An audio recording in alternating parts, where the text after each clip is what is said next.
नमस्कार दर्शक बंधु राजयोग सीरियल देखिए धमाकादार एपिसोड अच्छी एबे पुणी थरे सीध विरोध में षड्यंत्र कले ऋषभ। हाँ दर्शक बंधु आज पूरा वीडियोटी को टिकनिक कर देखिले आपण मैंने सब किछि जानि परिबे।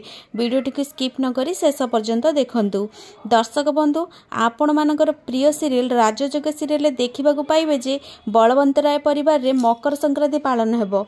मिता कहबे आज हेउची मकर संक्रांति सबुठारु बहुत बड़ दिन, आज गुड़ी उड़ा महोत्सव भी। तापरे ऋषभ कहिबे कि कंपटीशन आज टिके टॉप रहिबो, एथर मैदान रे मु अछि ना। आयन कहबे 9 वर्ष हेलानी मु चैंपियन हे आसुची आ मोर आज जाए रेकर्ड केही भी भांगी पारि नाहंती। तापरे सीत कहउछंती गाँ माटी रे मु बहुत किछि सिखिछि आयन भाई, गुड़ी उड़ीबा तो मो रक्त रे अछि।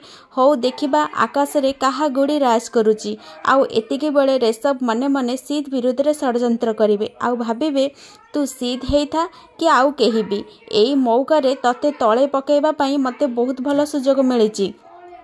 तू जदि बेसी ऊपर को जाऊ तो सहित गोटे छोट एक्सीडेंट हबो आउ केही भी जानि परिबेनी जे ए सब मु करिची बोली। एबे दर्शक बंधु ऋषभ कोन तांको षड्यंत्र रे सफल हेबे, सीध को क्षति पहुंचाई पारिबे? जानिबा पई आज राति